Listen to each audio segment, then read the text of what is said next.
All right, what's up, everybody? It's Friday, 9 o'clock. Every Friday, 9 o'clock, Todd and I and Deborah, for like 5 years now, do this mastermind for the mortgage industry. Today, we have Jefferson Fisher, who I will officially bring on stage in a minute. But Todd, anything you want to say to frame today's call? Well, I've been married for 35 years, and my wife has never been excited for any of the interviews that I've ever done. And as I mentioned to Jefferson when I met him a couple years back at Renee Rodriguez Amplify event, she was an early fan and sent me so many videos over the years that I'm super excited that we're going to have this conversation today. I think it's going to be great for everyone, including Deborah. I'm What's up, D? excited. What's up? So we have another Texan in the house, and I'm just going to throw out there, Jefferson, that I see a suits making in the future. So I don't know if you're Harvey or if you're more like Mike, but just throwing that out there. We need to do a Texas style suits edition. There we go. There we go. That's awesome. There we go. So Jefferson, I started following you. I don't know what follower I was, but I mean, it was before you hit 1 million, and I think you're over 6 now on Instagram, and who knows what you are on all the platforms. And then I remember when Renee Rodriguez announced that you were going to be one of the speakers at Amplify a couple years ago. I'm like, I've been following that guy and forwarding his 1 minute videos to my family. So thanks for all the impact and all the value you're bringing to the industry. Absolutely, Dave. I'm happy to be a part and glad to be with y'all this morning. Well, it's been a pretty big ride for you. I mean, you've gone from I'm a trial attorney trying to use social media to build my practice to being the leader in communication. And then now you're how many podcasts have you been on since you launched your book? Like hundreds? A lot. Yeah. A A lot? lot. Quite a bit. Yeah. Yeah. So the title of the book, I know the answer a little bit because I've actually listened to your book. I didn't read it, but I listened to it and loved it. But tell us a little bit about the title and why you picked the next conversation as the title of your book. Yeah. A lot of people um, they don't watch my content or read my newsletter or listen to my podcast for how to handle the last conversation. They watch it to handle the next one. And that became a big driver of the book. The next conversation, argue less, talk more, trying to give a very clear, practical, digestible toolkit for anybody who's dealing with difficult conversations. And I'm pretty sure that includes everybody. So that's why I titled it. Yeah, well, the audience that you're talking to is primarily mortgage professionals, people that are helping people with their home loans, whether it's the purchase of a new home, the refinance of a home, and then they get most of their business from realtors. So it's the housing industry. And a lot of the content they get from our platform is to just loan officers be more valuable to realtors. So there's no doubt if you're in the mortgage or real estate business, like there's two types of deals with problems and deals with solved problems. And I do think it's an industry that has a lot of difficult conversations. Any particular, I don't know, advice you have knowing the audience at hand, mortgage and real estate? Hmm. Always keep the goal in mind. In courtroom as well as really any profession, including in your industry. Like in the courtroom, we begin with a jury charge. Any attorney that's worth its salt doesn't begin with trying to digest every single fact. They begin with what is the jury ultimately going to have to decide? And you start with that and work backwards. And it's the same thing for any industry, including yours, that find out what the goal is. Why are you having the conversation? Too often we wait until we're talking to figure out what we want to say. So before you even get into it, understand who it is, what you know about them, what the goal is, what are you trying to get, and structure the conversation. And I use this in the later part of the book called a frame, using a structure of a conversation that's going to much more likely to get the result that you want, because y'all are dealing with professional conversations in a business context. It's not relationship over the kitchen counter kind of conversation. So it's always keeping the goal in mind. And if you find that that goal is not achievable, then you end that conversation and see if there will be another opportunity to have one. And any advice on how to end a conversation when it's getting unproductive, unconstructive? I call theirs like constructive tension, and there's unconstructive tension. Any advice on how to either stay in the constructive tension zone or how Yeah. to exit when it's getting unconstructive? Well, our body has a pretty good natural barometer when we're full. People say, I've had it to here. What is here? I don't know, but we know what that means. I've had it up to here. It's that kind of mentality where our capacity it's at its max. We've hit the top of the thermometer, so to speak. Whenever you feel that, if you want to get out of a conversation, the words that you just used, Dave, are often very good. And that's simply just saying out loud, I don't feel like this is, or saying something to the effect of, I don't feel like this is productive, or this has stopped being productive, or not, I don't feel like we're getting productive. Using words like productive, filling words that have to do with around utility for if this conversation is going anywhere, and being very quick to end it.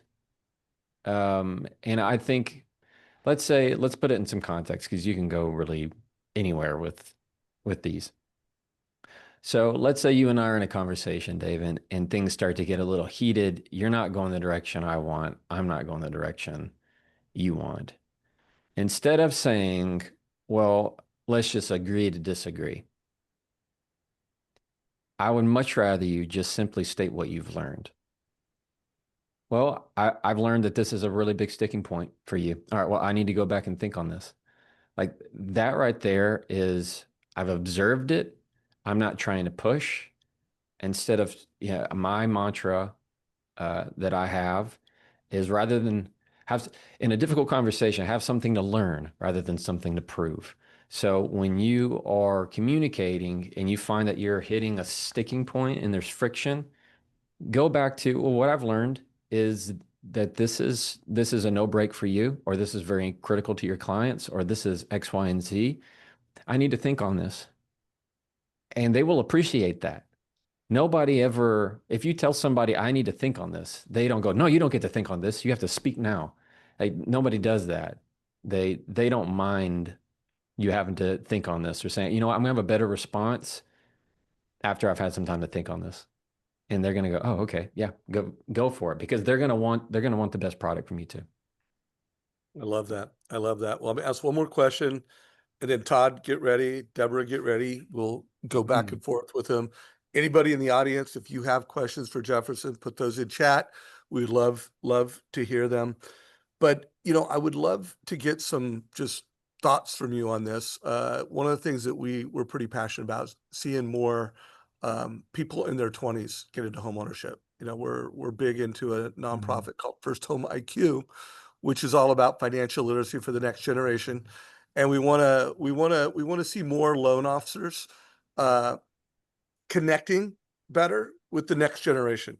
And, like a lot of loan officers, a lot of mortgage people, they're like, everybody should own a home. And by the way, there's a really good case to be made that home ownership is a really good idea, but there's almost like a rent shaming tone that's taken by our industry to first time home buyers. So any advice for mortgage and real estate professionals to connect with the next generation around buying their first home? Maybe some of your frameworks that would help mortgage and real estate professionals connect with the generation. Any advice come to mind? Rather than just, by the way, I love your philosophy around, like, it's not about winning, don't like trying to win an argument, it's a loser's game. And I do feel like Right. there's just this always, we're trying to, like, everyone should do it, you should do it. And Yeah. there's just a tone that our industry takes. Yeah. I find that if you want somebody to go your way, the worst thing you can do is try to push them there. Like, you want them to believe they walked there themselves. And you want that to be genuine. So if somebody's sharing a concern with you, no matter what generation, one of the worst things you can do is, no, you shouldn't think that way. What you should think is, this. And they're going to do the exact opposite. They're going to sense that as fear. They're going to sense that as ulterior motive. They're going to sense that as something else. I would, and I know you've heard this, Dave, one of my favorites when it comes to people voicing concerns is simply the yes and. Instead of the no, no, no, don't think of it that way. Think of it this way. You need to acknowledge and confirm the concern. Yeah, I can see how you think that way. I think it's smart for you to think that way. What I see is X. When you use words of perspective, they don't feel like you're pushing it on them. You're just showing a different perspective. That's it. You're not trying to, people don't like to feel like they're in a cattle guard, like they're being pushed from one, pin to another. They want to feel like they're the ones that have that full autonomy. So having the yes and, whether it's how much something costs, if somebody is complaining about the price instead of, no, no, no, it's not that expensive. It's, yeah, it is expensive. And let me tell you why it's worth it. Now you're owning whatever it is. So you can apply that to whatever context that you think of. So when you acknowledge somebody's fear or concern, I hear you say this, some feel like they're shamed in some context. When you can simply acknowledge it and share that with them and say that you understand it truly and that you don't blame them for feeling that way, that is the best way, in my view, to be able to connect with the person, is rather than trying to, I think of it as, you're playing checkers. Yeah, you reach the end, you can like king them or whatever it is, and you double it up. I feel a lot of times in conversation, we try to do that to other people. We try to just like put us, no, no, no, let me tell you what you need, and put that little cap on them, rather than simply showing them how you do things and making them much more comfortable in a way that's going to acknowledge them, feel heard. Because if they don't feel like you're really hearing their concern, and one of the biggest ways you show that you're not hearing is telling them why they shouldn't believe it, instead of acknowledging that they are absolutely justified and entitled to think that way. Love that answer. Todd, where do you want to go in this conversation? So one of the biggest stresses for people in the mortgage business, Dave already mentioned, is we get business from real estate agents. And so oftentimes a loan officer will do a lot of research on a real estate agent they want to meet. They've got a goal of calling them to get an appointment with that person. And as soon as they finally get the courage up, they finally make that call, then they just get total pushback on the other side, and just typically dismissed by the real estate agent on the other end. Do you have any recommendations for how someone can walk into that conversation and hopefully get the successful outcome of the goal of having a meeting? So let me bring it back for a second. So you're saying the officer is setting up a meeting with an agent, and there is a meeting and the agent just blows them off? No, they just can't get the meeting. They get them on the phone. They're like, "Oh no, I already have a loan officer. Oh no, I'm too busy to meet. Basically, I don't need to meet with you. Who are you?" And then, click. They get dismissed pretty quick on the phone. Well, this is what I do know is, for any time in conversation, especially when this is like some type of sales, is what this is, of, y'all know this, you might get one yes for every 50, no's. That's how it goes. That when you get these conversations, it's going to sound too simplistic to say, be more interested in the other person than you are about yourself. I want you to think of ways that you can empathize and ask and be curious about their problems without having to sell yourself. And you also want to be careful in these kind of contexts of not creating friendships that you've only created friendships for the expectation of something. Because we've done it to where, let's just grab lunch, and you meet someone, you have lunch, and then you can never convert them into a client because you're afraid now that you're going to ruin the friendship in some way. And well, okay, well, you're a friend, but now you don't want to be a client. Now I kind of feel, well, I paid for your lunch. That kind of mentality is something that in my view, you have to look back to the character and integrity and long-term plan. Sales like that, relationship building, take a long, long time. So you have to understand you're in the respect game. You're not in the sales game. And that means that you will be active in your community. That means you will be seen doing things that have nothing related to your job, and nothing related to your industry. You have to be seen as someone who is not expecting any kind of quid pro quo. You have to be somebody is seen wanting to be kind and nice and have conversation with people just because you can and because you want to. Um, because yeah, maybe they do already have a loan officer that they use, and they got a good relationship with them. And if you continue to be not down on yourself and to be positive and walk with integrity and continue to just be a friend to people, it's just kindness, then maybe a friend of theirs might also need one. Maybe another agent they know is looking for one. And they're going to talk to that agent maybe now or later in the future, maybe 5 years from now. And they're going to remember your name because they go, wow, this person actually just cared about me as a person. They didn't see me as some kind of transaction. Now, is there a place for transaction talk? Yeah, of course. But the lasting impact you're going to make, you're in the long-term game. That's why some of your most successful people are also the most senior. They've been in it way longer. They know more people, and they've been able to form those relationships to the exclusion of trying to make a quick exchange. So that would be my recommendation. Understand you're in the respect game. It's going to take a long time. And there's not going to be some piece of information that I can give you on that call that within 2 minutes is going to change their entire mind and their entire relationship with somebody you don't know. So with that, I mean, you're an attorney, you come from an attorney family. I know you're the oldest of four.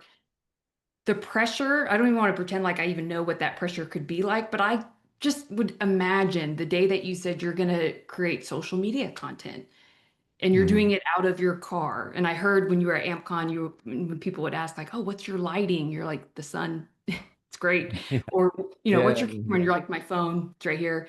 But just, Right. I had worked at an attorney office for some time, and the thought of even trying to get them to buy into being on social was challenging because they looked at themselves as these very well educated and prestigious, they're attorneys. And often I feel like that's very true with some of our senior mortgage advisors who really look at themselves as like, I'm not just a transactional based loan officer, like I am a mortgage strategist. And they struggle with putting themselves on social based off the perception and what some of their friends or Mhm. family members may think. Yeah. So Yeah. I'd love to hear, what did your family first think and how did you overcome maybe the fear, the obstacles of like, because you didn't do it in an office with your diplomas behind you and you talked about this on stage, which is what most would do. So how Right. did you get over that hump and even ignore some of the communication being thrown your way and just going for it? Mhm. Um, Great question. For me, I'm of the belief that those who want to support you will, and those who don't won't. And that's okay. And I can promise you that the bigger I've gotten on social media, the people I know in person could care less about what's going on with me in social media. It's people who don't know me who are the ones that are probably the most outspoken. It's not that they don't support me and love me. It's just they know Jefferson. They've always known me. The biggest turning point for anybody wanting to put themselves out on social media is, in my opinion, don't make content about your specialty. People want to follow you for you, not for your loan officer information. Because how often do people need that, want that? And if think of why you use social media and why you follow who you follow. It's because they offer something that's helpful. Maybe it's entertainment. Maybe you just like them. I don't know. It's just something that you like about them. And you appreciate the value that they give. In my world, I found a passion of something I've always had, and that's communication. That doesn't have anything to do with law. So what I would encourage in your industry is find what you are passionate about. Because my guess is your true passion probably isn't what you're doing as a profession. My guess is if you weren't doing what you were doing, would you follow your account? Probably not. I mean, that's the biggest, but that's just the truth. If you didn't work where you worked, would you follow that account? Probably not, because we follow stuff that resonates with us. So, what I would much rather see, and what I did, I chose a passion. Mine was communication. You could choose whatever you wanted. You could choose food. You could choose, um, you know, making camps and what do you call them? Like in the woods. The people that like survival skill stuff. You can do whatever you want. Whatever you really like. If you like miniature boats, go for it. If you like trains, and yeah, go for it. The idea is that people will follow your account and your social media for what you show as your passion, and the algorithm will show that to them. And they're going to go, hey, I really like that person. Oh, they're a mortgage officer. Oh, that's cool. And they will remember that far more than they will remember anything else about your profession. My stuff skyrocketed even more when I was talking about communication. I never talked about law.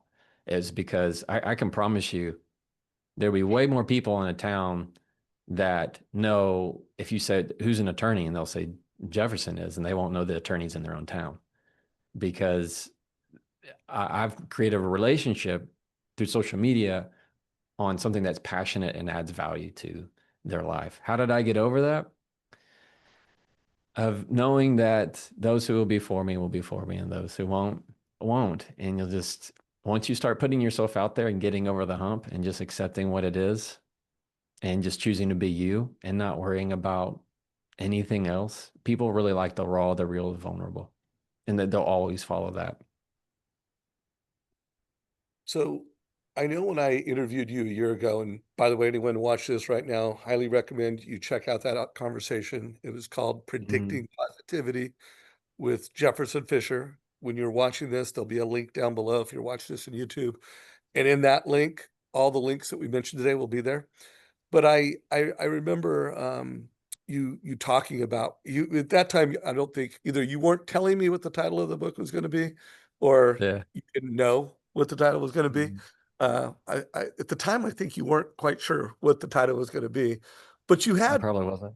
yeah, you probably hadn't, but you had really started building some frameworks, and and you did pick the title Predicting Positivity, which I loved. I loved that title, that framework. Would you mind just giving people an overview of that and anything you can remember from some of those lessons? Oh, the predicting positive framework? Yeah. Yeah, well, it's the same. It's the same structure of what I have for my book. It was just a different title.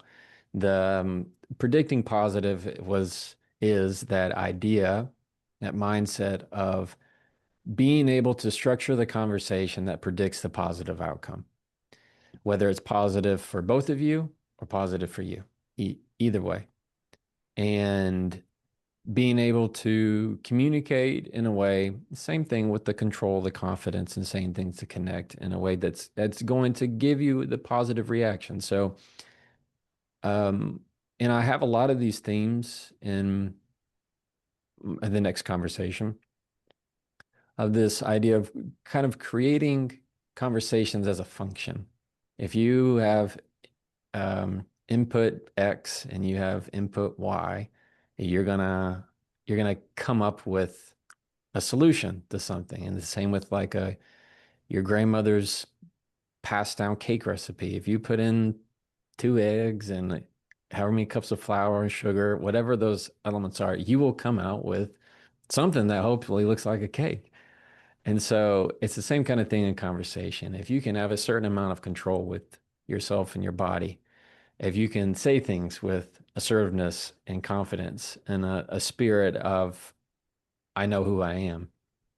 And then you put those together, what you end up with is connection. And connection doesn't always mean, and what the theme of that, the predicting positive, was the contradictory principle was positive doesn't mean positive outcome. It just simply means the connection, because connection can be negative or positive. I can be upset with you and still connect with you. I can be disappointed with something that you did and still connect with you.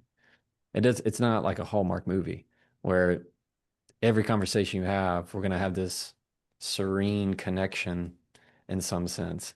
It's connection is both positive and negative. So when you say it with confidence, that's again one of the challenges I'm seeing a lot of people in our industry have. They've been kind of beaten down the last 2 years, and so they're struggling to get that confidence going into the conversation. Would you have any suggestions on for anyone on how to turn that around? Mm. If you want the quickest way to do that, Todd, use the word confidence or confident. Just use the word in your sentence. It naturally makes people sound and feel more confident.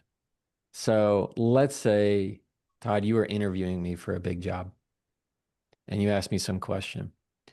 And I said, gosh, I think so. I think I have skills, that could really, maybe bring some value here. You hear how that doesn't really feel as good. Now, let's say you ask me that big question, Todd, and I give it a pause and I say, I'm confident that my skills really add a lot of value to the team. You know what you're going to write down? You're going to write down, this guy is confident. It is simply just using the word that's one going to help a lot with your confidence. Um, Two is using words that give assertiveness, that create assertiveness. What I teach is confidence is as assertive does, meaning the more assertive, like confidence is not something that you can conjure up. It's a feeling. It's a feeling, just as happy, sad, scary is. It's not, people go, okay, I'm really working up the confidence to have this, to go and talk to this person or meet this person. It doesn't work that way. Confidence is the outcome. Confidence is the result of doing assertive things. And so when you use your assertive language, which I detail out fully, of finding ways to not over apologize, not over explain, using short, concise structure and vocabulary, and eliminating adverbs, and way of uh, turning phrases that make them sound more assertive. And the more assertive you sound, and the more you use your assertive voice, the more confident you feel. And as a result, you have more confidence to do more assertive things. So it just continues to be a cycle. Do you So do any? Oh, go ahead, Dave. no, you go, Deborah. Um, as a parent of 4 little ones, it can be very challenging sometimes to stay internally controlled. Like if there's anyone that knows how to push those buttons, man, it can be children. And sometimes I'm like, why am I trying to reason with a toddler? Like we're arguing here. So my question to you is do you see or have any concerns of today's youth with their lack of opportunities to have conversations simply because they're always like this? I mean, and anything with AI and just, or anything in your future of how to maybe reach the younger demographics. My son was telling me he liked a girl, and every time he was thinking about talking to her, his face would get red. And he was like, Mom, how do I get my face to stop turning so red? And so we really talked about, the emotion behind that. But I mean, they struggle with adults and ordering food, and just my concern is as they get older, what does society look like and the world look like if we don't do a better job of reaching them sooner versus just always Yeah, this? I hear that. And my, old soul mentality is give them time. There's probably people who said the same thing about us when it came to the invention of the cell phone or the landline or whatever. That was the Um, AOL dial-up, like instant messenger yeah, days. yeah, oh yeah, yeah, for sure, for sure. And they will come around. Now, how do you deal with a world that is highly entrenched in digital communication, it makes connection all the more important. It makes slowing down all the more important. And I think, history tends to be in big swings. And I think right now we're just at one big swing where everything is digital. We get our news instantly, instantly. Usually we get news before the news even releases it. Like we're seeing things before it even comes out in a news network. It's just blistering fast. And then you have it to where there's also this aversion that it's not just the kids. When was the last time, you probably had somebody deliver your groceries because you didn't want to go to the grocery store. So we're just gonna have those delivered. I don't want to go to the restaurant. I don't have them bring it to me.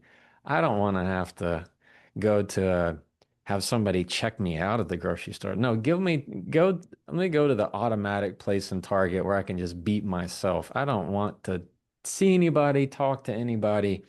It's absolutely just as much us, if not more.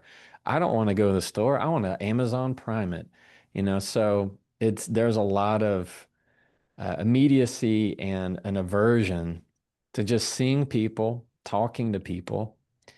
And that creates a big conversation barrier. How do we fix that? There's a lot of ways we can fix that. None of it's going to be easy or fast. But what I do know is that when you decide to treasure the small moments, the hello to a stranger, the complimenting somebody on some shoes that you liked, when you take a moment to connect with your kids and see how today really affected them and moments that they smiled today, or ways that you find to call or a relative you haven't in a while, or write a letter to somebody who came across your mind. Those are the moments that are going to have a lot more lasting impact. So let's go a little deeper on that one, just because we are in an era where AI is here, especially in the mortgage business, the real estate business, both mortgage and real estate. People are worried about, future proofing themselves. And it's one side of that is, hey, using technology. And they do need to, we believe the mortgage industry does need to do a great job of leveraging technology. But, and I know you agree with this, just by what you've already said, but there's never been a better opportunity to, be a better human, and your humanity matters more than ever in this. Why don't you unpack that a little bit more? Like if you were talking to a mortgage professional and, hey, we're competing with Rocket, we're competing with, national online platforms, we're competing with AI voice. What is obviously reading your book would be one really good idea, reading your book and practicing a lot of the things that you teach in that book. But Mhm. what is the framework to future proof yourself, and what does it mean? What are the skills that we all need to work on more? Mm. Not operating in a spirit of fear, but in a spirit of impact and self-fulfillment and things that truly matter to you in your own life. Because we can invent countless amounts of worries, and we can't control a bit of it. I can't control what's going to happen today, or I can't worry. Nobody can worry our problems away. So that's one. Two would be make a list of all the things Rocket and AI can't do, what they can't do for your business and for your customers. What they can't do is, know Michael's middle name and that his mom was sick, and that you're going to just send him a text, hey man, thinking about you. AI doesn't know that there's a really cool bakery that you can go pick something up and go drop it by somebody's office just because you can. There's a lot of things that the ultra technology cannot do and won't be ever to do. They can't replace the soft skills and the relationship stuff that when people I think there's also a sense of it can be very distrusting uh, with technology and AI. And there's still tons of people that even have a hard time trusting Google with things, of knowing I'm just searching for stuff, but they still have a lot of hesitancy. They will always reach for the person that they know. And so that makes it all the more abundantly clear that it's going to bend to the relationship. And so most of the time when we talk AI, technology is everywhere, what are we going to do? Like, that is the extreme. And we spend our time in the present rather than focusing on impact and what can I do right at this moment to create value. I'm wasting my time thinking on imaginary scenarios that may or may never come to happen, and me worrying about them won't change a lick of it. So I'd much rather focus on what is in front of me. Am I being, and focus on my priorities. Am I being a good parent? Am I being there for my family? Am I being there for my employees and my team? Who am I showing up to be every single day? And why can't why is that not guiding me? So it's creating that set of core beliefs and guideposts that's going to feel a lot better for you. Like why are you doing what you're doing? You know, that's what it really boils down to for me. Why are you doing what you're doing? And if you can find satisfaction in the little things, like what has to be enough for you? And in all aspects of your life. And I know this isn't exactly communication, but that's a mindset I think that helps in your communication is what is enough for you? And most likely you have to lower that bar a whole lot, because if you set it too high, you won't be satisfied. And no, Yeah, it doesn't right. matter. It doesn't matter how you or how many people you talk to. So guys, I hope you wrote that down, and we've talked about it on this show before, but what Rocket can't do, what Amazon can't do. You want to future proof yourself, and you are local.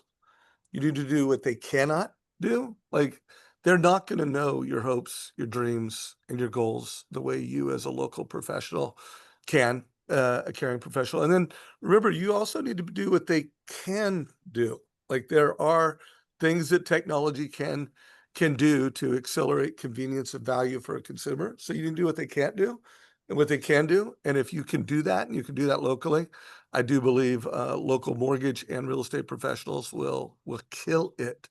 Todd, anything you want to add on to that whole future proof, or another direction you want to go before we run out of time here? Well, no, I mean, I just love it. What I always think about Jefferson whenever I watch you or hear you is you're such a calm presence, and I always feel like, again, we all are in such a hurry, and you seem like you're just chill. So it'd be one of those things where I got to imagine it'd be fun to be in a real room and have a cup of coffee and relax with you. But ultimately, we talk about these things of having conversations with people, and I do think people just struggle with that now. Like Deborah said, I mean, everyone's staring at their phone the whole time and not really being present. And you talked about the fact that be the person that people know local in your community. And you talked about, for the social media part, talking about things that you're passionate about. What are some other ways that people can get that across in a conversation when they're trying to win over a client, win over a real estate agent, or do that next social media post? Mm, it's I know it's basic, but it's basic for a reason, and that is people love to talk about themselves. They don't want to hear you giving your sales pitch. They would much rather have you ask a question about them. And so it's let's put it maybe some practical takeaways for this that's coming to mind. In a conversation that could be in some kind of business context, whether they are an existing client or a prospective client, ask more questions than necessary. Ask more questions than you give answers to. So maybe 3 questions for one response. And they might be the person that actually ask questions back to you, and that's great. But what you don't want to be is go, yeah, well, I mean, if it was up to me, I would be, and you continue to go. I mean, we've had that where you a friend tells you about the weekend, and you say, hey, what'd you do this weekend? And they say, oh, well, I went skiing. Yeah. Oh, skiing. Yeah. Well, I went skiing. Yeah. Did you go to Mountain Pass? Oh, yeah. Well, you need to go to Mountain Pass. That's really, and you don't, all you're doing is talking about yourself and how awesome you are instead of just going one question. Oh, well, what was your favorite part? Oh, that's awesome. Tell me more about it. Anything that's going to engage them just a little bit more on those really easy conversations is basic, but it really, really goes a long way. There's a lot of ways to do it. Okay, I have two quick questions. Sorry, I'm Dave. I ready. know. You're good. Okay. Do you ever get mad? Like, are you like if your house were on fire right now, do you ever get frazzled and For struggle with sure. your communication? You do? For sure. Yeah, of Because course. you are Now, it so takes mellow. I'm me, like, if the house were burning yeah. down, are you gonna walk slowly and like No, be no, no, calm? no, no, Okay. no, no. Now, this is Hmm. me. I mean, this is just, if you watch any of my content, you'll know this is just my whatever I am. Uh-huh. This weird guy. And of course, I get upset. It does take me a long time to get upset. Like, I have a pretty long rope to get there. And that again goes to capacity when I've had it up to here. Um, but it takes a lot of practice of knowing and feeling that barometer and knowing where you're sitting and be able to voice that and using your breath to calm yourself down and not getting yourself emotionally flooded and using your breath to add pauses and regulating not only your brain but also the brain of the other person. So there's a lot that goes into that. Now, do I get it right all the time? Absolutely not. I'm married with two kids. No, I'm not a robot. So I got a 7-year-old and a 5-year-old. They know my buttons and Oh, they play me like a fiddle. So, but that's the way it goes. isn't that So, hard too, uh, though? Like when you have this knowledge and you know how you should Mhm. be reacting, and you're like, Mhm. oh, but they're, pushing those buttons. Oh yeah, for sure. What's the best is when one of them will kind of throw one of my things back at me. Oh yeah. That's a lot of fun. They pick up really quickly. Um, and, but and I also want to say like that's how I might be described as somebody having a very calm demeanor. That doesn't mean it's the demeanor for everybody. I mean, it takes all the colors, right? So if everybody was like me, it would be probably really, really boring. And so the guidepost is, are you being authentic to your true self? Don't find that you wish that you had a different voice or a different tenor or whatever that is. You accept that as your authentic self, and that's a much better road to go. so it's funny you asked that question, Deborah, because I was going to go down that road a little bit. And not that you're just always calm, but to deliver the type of communication skills you have. I mean, Mhm. you've got some principles, you have some philosophies that one keep you humble. Because I've met you Right. in person, like after that Amplify event, you had a lot of people coming up to you and you were like present, present, Hmm. present. Hmm. Uh, what are some of and this is just a personal question, like I'm not asking to give people advice. I want your authentic self.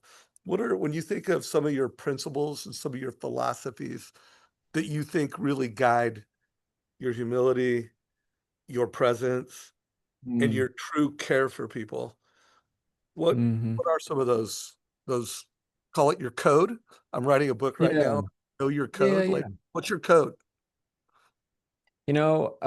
Probably the biggest overarching one that I have when it comes to communication is this mindset of there is something for me here if I will listen. Like just every interaction, I have this mindset of there is something for me here. So every time I meet a stranger or you're in that networking room and you have the chance to talk to somebody, it that helps pull me into the present. there's something for me here if I will just be here, rather than trying to put my mind somewhere else. What happens when you're talking to somebody in a networking room? You're then looking and searching around for the next person to talk to. Who are you going to talk to next? What's your out? Oh, I want to talk to that person. They're finally, you'll be talking to somebody who's trying to have a conversation with you, and you're looking to see someone else you want to have a conversation with. Oh, they're finally open. Nobody's talking to them. This is when I need to go. So that having there's something for me here if I will listen, is a big overarching theme. I also follow several what I would call like my value statements. Um, and that is where there is room for kindness, I will use it. It doesn't matter what the other person has said, doesn't matter how rude they are. Where there is room for kindness, I will use it. So that helps me have a guide. And it comes really from my mom. My mom, I would complain about something in high school, what somebody had said, and she'd go, "Well, were you kind?" And I'd say, "Well, Mama, they didn't do it." And she'd go, "Well, I still think you should be kind." Like it was just this, I don't care what they've done, Jefferson, were you kind? And so that has stuck with me forever. Um, Another one is if I can't be a bridge, be a lighthouse. So if somebody doesn't want to connect with me, then that's okay.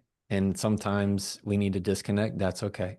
I'll still be a lighthouse, meaning I will still be a positive source of light. I will still be here in case they need me, and I'll be doing what I need to do despite or regardless of what they need to do.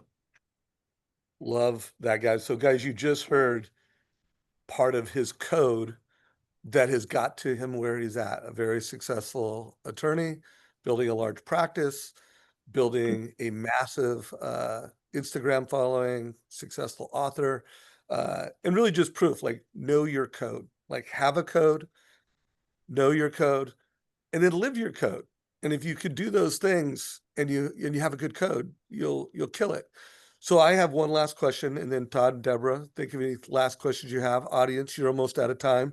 So if you have a question, we will be ending on time. Make sure you get it in.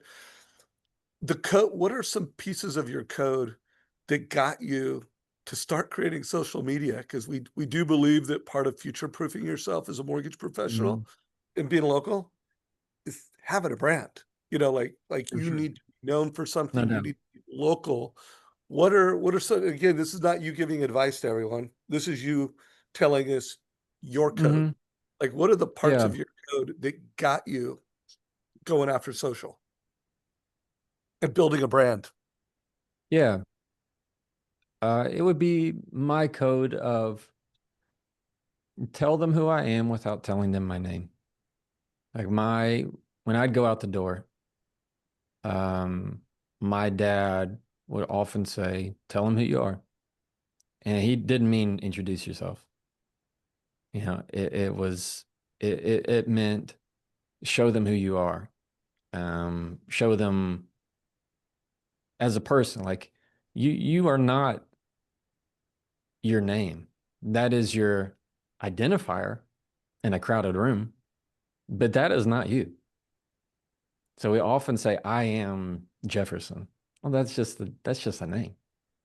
But that doesn't describe anything or tell anybody about you. And so that focuses on a lot of my content. Um, and when positive things happen, that's great, but it's not the goal you're after. The followers, the what I've always tried to keep in mind and what has really, really helped me, because it is difficult for anybody that has a social platform to not focus on the followers and the comments and the shares and all that stuff. When I make a video, truly try to think of one person that I am like FaceTiming. One person. That's it.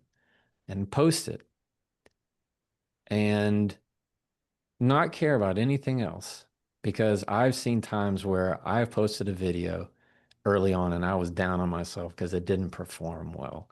And I thought, well, yeah, that was dumb. Why did I do that one? And it was one that I thought was really good. That's how it goes. One that you think is really good, algorithm goes, "Pfft." And I was down on it. But there was one person who said, "This is my favorite video you've ever made."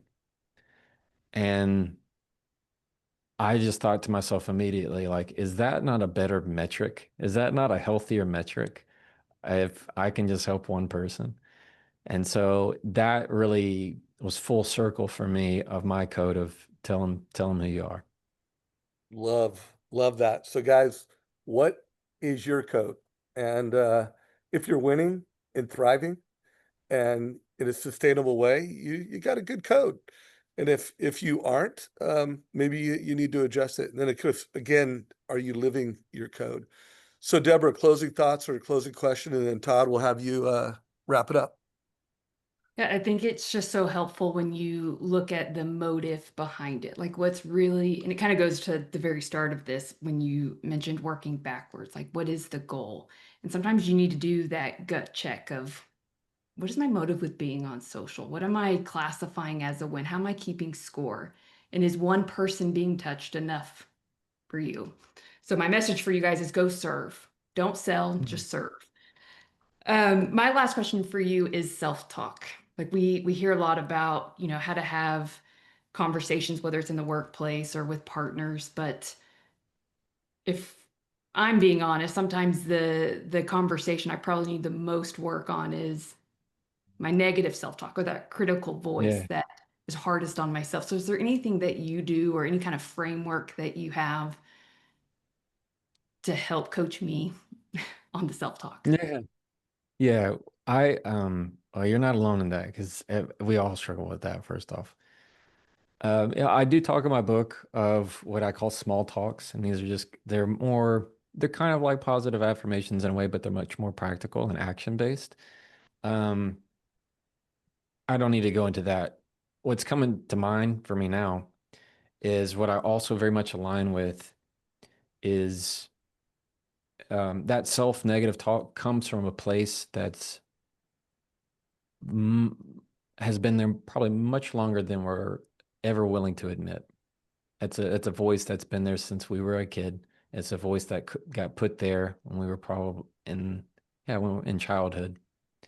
And so I am a big firm believer in when you're having those moments of small talk, it is you having to be there for the inner child, what they would call it, or that insecurity of when that ever formed in your life, of feeling like you have to be perfect, where you cannot make mistakes, where you feel like you have to control everything because there was a point in your life where you felt helpless. There is work to be done there, inside of you as to why that self-talk comes because it only grows, it only breeds. And so that takes a lot of inner work to be able to find that. That's what's coming to mind for me right now. Thank you. Yep. I think that's a Hmm. great way to wrap up. So obviously, you all need to go out and make sure you buy Jefferson's book if you haven't already bought it. Jefferson, what are some other ways? You mentioned your newsletter. I know you've got a Yeah. coaching course. What else? Where else can you point us for those of us who want to improve our communication and we want to learn from you how to communicate a lot better? Thanks, Todd. You can just depends wherever you like to get your information. I have the book out, the podcast, the newsletter I send once a week, any of my social content, and yeah, that's really the bulk of where I'm trying to streamline my my time and energy right now. So that's where we can do it. And will Jefferson AI talk back in the same calm voice that you have, or we just have to read Jefferson AI? Yeah, he actually will. Yeah, he actually will. It's a cool little thing that we worked on for a long time of people who wanted to kind of have me in their pocket, so to speak. And so there's a lot of people who use the voice feature with it. And yeah, it takes like all of any interview I've done and hearing my voice and puts it right in. It's kind of crazy. Let's Well, Swear, as no one's always, asked me to create an AI bot of myself to be in their pocket yet, so I haven't arrived. They don't need Deb's no, pocket. you can. A little Hey, edgier. why not? Why not? Yeah, yeah. But yeah, that's been kind of fun to experiment with. But yeah, I'm not hard to find for anybody who's trying to find my stuff. So Todd, give us the Awesome. win by noon wrap up. well, I mean, I think the bottom line is this, right? You know, all of you who are investing time in yourself to be better, to improve, to serve others, this is a great opportunity to go back and re-listen. And then I would absolutely encourage you to either buy the audio version for those of us like me and Dave, or buy the written version for those of you who want to highlight and underline things and take notes like Deborah. But the bottom line is that we all can improve a little bit more today. And Jefferson, thank you so much for helping us think a little differently about the next conversation that we're going to have. That's All right, awesome. guys. Thanks, Todd. And guys, it really is a great book. I mean, there's some great stories. There's some great metaphors. I was very happy that you read it. Great job. I always love it when the author does the audiobook. It's guys, I think it's like 6.5 hours. It's not a crazy long book. It's a very easy book. It's a reference. I recommend that you do get it. And follow this guy. He even just following him on Instagram is just a little bit of value. 1 minute, making you smarter, making you a better communicator. If you are not following this channel, make sure you subscribe to the Mortgage Coach YouTube channel. Jefferson, thanks for the time, my brother. Congratulations Absolutely. on all your success and all your impact. And hopefully we'll see Happy you in the room. belated birthday. It Thank was you. I his birthday appreciate this it. week. Yeah. Happy Awesome. Well, I birthday. appreciate it, guys. Thank you very much. All right. All right, Take guys. care, everybody. This is a Thank you, wrap. everyone. Take Later. care, everybody.